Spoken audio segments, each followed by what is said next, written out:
शिक्षा बहुत जरूरी है जीवन में, जी हाँ, लेकिन शिक्षा का तुलना आपके डिग्री से नहीं होना चाहिए, आपके एटीट्यूड से होना चाहिए, आपके पर्सनालिटी से होना चाहिए। यानी आप पढ़े लिखे हैं, इसके लिए आपको प्रमाण नहीं देना पड़े। मतलब आपके एटीट्यूड का, आपको व्यवहार को देख के ऐसा लगना चाहिए कि आप पढ़े लिखे हैं, आपके पास नॉलेज है। जब भी आपको अपनी डिग्री दिखाने की जरूरत पड़ गई कि हम इतने पढ़े लिखे हैं, ये देखो मेरा डिग्री है, तो कलंक है ऐसे शिक्षा व्यवस्था पे और कलंक है ऐसे एजुकेशन पे जो आपने लिया है। शिक्षा, एजुकेशन, नॉलेज का मतलब है कि वो आपके एटीट्यूड में, आपके बोलचाल में, आपकी पर्सनालिटी में देखना चाहिए। ये वीडियो आज स्टूडेंट, टीचर और पेरेंट्स तीनों के लिए होने वाला है, क्योंकि अभी तक जो हमने एजुकेशन को डिफाइन करके रखा है वो डिग्री सिस्टम बना के रखा है। कुछ लोग डिग्री खरीद के बोलते हैं हम इतना एजुकेटेड हैं, और कुछ लोग बहुत अच्छा करते हुए भी अच्छा नहीं कर पाते, क्योंकि उनको लगता है कि हमारे पास तो डिग्री नहीं है तो हम अच्छा कैसे कर सकते हैं। इस वीडियो के अंदर हम यही बात करने वाले हैं कि रियल शिक्षा का क्या मतलब है, रियल एजुकेशन का क्या मतलब है, स्किल बेस्ड एजुकेशन का मतलब क्या है, वैल्यू बेस्ड एजुकेशन का मतलब क्या है।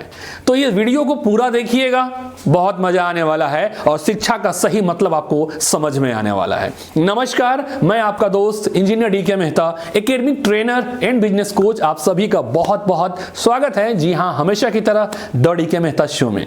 अगर आप हमारे चैनल पे पहली बार आए हैं या बार बार आते हैं, चैनल को सब्सक्राइब नहीं किया तो सब्सक्राइब कर लीजिए, और अगर आप फेसबुक पे देख रहे हैं तो वहां भी द डी के मेहता शो जो पेज है उसको फॉलो कर लीजिए, ताकि हम लगातार आपसे कनेक्टेड रहें। आज हम बात करेंगे कि रियल एजुकेशन सिस्टम का मतलब क्या है, सच्ची शिक्षा कैसी होंगी, टीचर, पेरेंट्स, स्टूडेंट को किस तरीके से आपस में कोऑर्डिनेशन बैठानी है ताकि स्टूडेंट का ओवरऑल डेवलपमेंट संभव हो। तो सबसे पहले मैं बात करूंगा पेरेंट्स के लिए गिव टाइम। बहुत सारे पेरेंट्स आते हैं मेरे पास, वो बोलते हैं सर हम बच्चों को समय नहीं दे पाते, समय नहीं रहता, इतना हम बिजी रहते हैं। बट यही तो दिक्कत है भाई साहब, आपने पैदा किया है तो उस टाइम आपने समय दिया था, बाद में भी समय देना पड़ेगा। 0 से लेके 10 साल तक आपको समय देना ही पड़ेगा और क्वालिटी टाइम देना पड़ेगा। कम से कम 2 से 3 घंटा डेली उनको समय दीजिए, क्योंकि जब तक आप उनको समय नहीं दीजिएगा उनके साथ आपका सही कनेक्शन बैठेगा ही नहीं। बहुत सारे पेरेंट्स क्या करते हैं, बच्चा बदमाशी करने लग जाता है तो 5 साल 6 साल में उसको हॉस्टल में दे देते हैं। हम इस चीज के बहुत खिलाफ हैं, हमें पसंद ही नहीं है, क्योंकि छोटे बच्चों को प्यार की जरूरत है, और जो प्यार माँ बाप दे सकते हैं वो दुनिया का कोई दूसरी चीजें, दूसरी संस्था दे ही नहीं सकती, संभव ही नहीं है। बोलते हैं हमारा बच्चा बदमाश हो गया। बदमाश कैसे हो गया? क्योंकि आपने समय दिया नहीं, वो आसपास के इन्वायरमेंट के साथ इस तरीके से इनलज्ड हो गया क्योंकि आपने टेक केयर ही नहीं किया। तो सबसे जरूरी चीज जो है कि सिर्फ स्कूल और कोचिंग का फीस भरने से आपका बच्चा नहीं पढ़ लेगा, आपको सबसे इंपॉर्टेंट चीज जो देना पड़ेगा that is called quality time. ये सबसे ज्यादा जरूरी होने वाला है। दूसरा मैं बात करूंगा try to understand your kids. बहुत सारे पेरेंट्स अपना चलाते हैं, अपना थोपने की कोशिश करते हैं। हम ये डायलॉग सुनते रहते हैं, बेटा हम जो नहीं कर पाए ना, हम उम्मीद करते हैं तुम करो। घंटा कैसे होगा, ये संभव ही नहीं है। अरे आपके जमाने में अलग बात थी, अब की जमाना अलग बात है, आपका इंटरेस्ट अलग था, इनका इंटरेस्ट अलग है, तो आप थोपने की कोशिश क्यों कर रहे हैं? प्लीज मत थोपिए। ये थोपने के चक्कर में आपका बच्चा एवरेज रह जाएगा, वो जीवन में कुछ बड़ा कर ही नहीं पाएगा, और आगे चल के वो अपने लाइफ में बहुत ज्यादा फ्रस्ट्रेटेड रहेगा, डिप्रेस्ड रहेगा, कुछ कर ही नहीं पाएगा। आपको पता है हिटलर के बारे में? जी हाँ, हिटलर के बारे में आपने सुना होगा।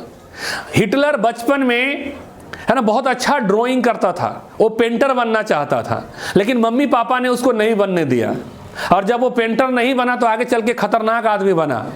तो आप यही चाहते हैं कि आपका बच्चा यही करे, आगे हिटलर वाली हरकतें करे? क्योंकि देखिए उसके अंदर एनर्जी तो है, अगर वो जो करना चाह रहा है अगर आप उसे नहीं करने देंगे, अपनी इंटरेस्ट को फॉलो नहीं करने देंगे, तो आगे चल के इतना वो खतरनाक बनेंगे जिसको कंट्रोल करना बड़ी मुश्किल हो जाएगा। तो इस बात को समझिए, बच्चे के ऊपर थोपिए मत, उसके इंटरेस्ट को समझिए, वो क्या करना चाहता है उसको सपोर्ट करिए, क्योंकि at the end of the day उसको खुश रहना ज्यादा जरूरी है।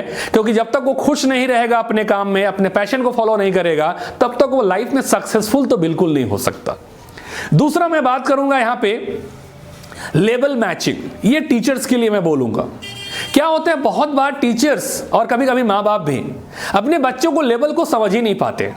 मैंने को एक स्टोरी बड़ी याद आती है कि एक मम्मी अपने बच्चे को लेके मेला जाती है और मेले में हाथ पकड़ के बच्चे को घुमा रही थी और बोल रही थी, देख बेटा कितने अच्छे झूले लगे हुए हैं, ये खिलौने है ना, ये बलून वाला फलाना ढिकाना, खूब बोल रही है मम्मी। लेकिन वो बच्चा कंटिन्यूअसली रोए जा रहा था। मम्मी समझ ही नहीं पा रही थी बच्चा रो क्यों रहा है, मेला घुमाने के लेके आए हैं। तभी एक आदमी ने देखा इस सिचुएशन को और बोला कि यार मामला तो गड़बड़ है, क्योंकि जो मम्मी दिखा रही है वो बच्चा देख ही नहीं पा रहा, क्योंकि बच्चा छोटा है ना, मेला में भीड़ होता है, बच्चे को सिर्फ लोगों की टांगे दिख रही है।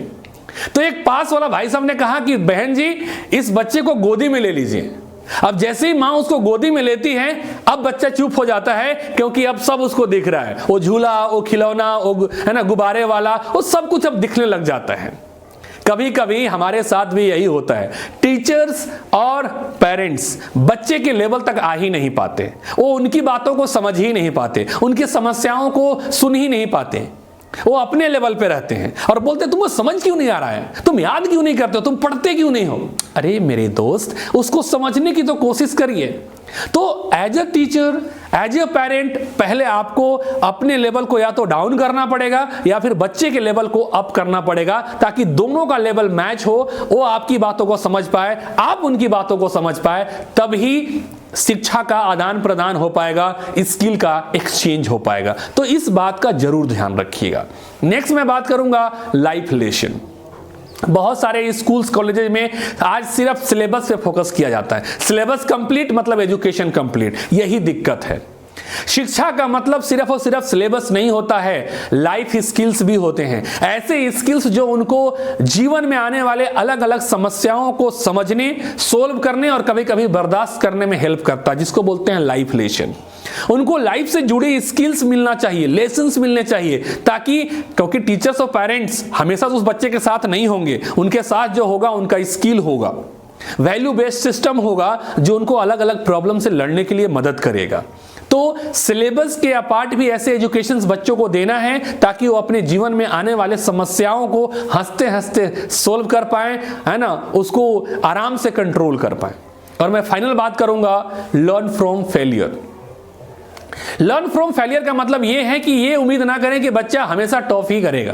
अरे जीवन है यार, हमेशा टॉप नहीं कर सकता, कभी वो फेल भी होगा, कभी वो गड़बड़ भी करेगा, कभी अच्छा भी होगा। तो आपको हर एक टाइम के लिए तैयार रहना पड़ेगा। वो छिछोरे मूवी का बड़ा अच्छा डायलॉग था कि हम सबके पास जीतने का बाद का प्लान होता है कि जीत जाएंगे तो क्या करेंगे, टॉप कर जाएंगे तो क्या करेंगे। फेल हो जाने के बाद का कोई प्लान ही नहीं होता है, और जब फेल होने के बाद का कोई प्लान नहीं होता है तो हम डिप्रेशन में चले जाते हैं, हम सुसाइड करते हैं। तो भाई साहब ये जिंदगी है, जैसे दुख और सुख, दिन और रात ये आते रहते हैं ना, जीवन में भी संघर्ष चलता रहेगा। तो कभी आप अच्छा करेंगे, कभी फेल होंगे, कभी अच्छा होगा, कभी बुरा होगा। तो इन बात को आपको ध्यान रखना पड़ेगा, तभी काम चलेगा। So my dear parents, my dear teachers, आपको इन 5 पॉइंट्स पे काम करने की जरूरत है और अपने बच्चों को समझने की जरूरत है, उनको सही एजुकेशन देने की जरूरत है, तभी वो भारत के लिए अच्छा भविष्य निर्माण कर पाएंगे और हमारा देश आगे बढ़ेगा। और क्या पॉइंट हो सकता है कमेंट करके जरूर बताइएगा। फिर मिलते हैं अगले वीडियो में, तब तक खुश रहें, खुशियां बांटते रहें। जय हिंद, जय भारत।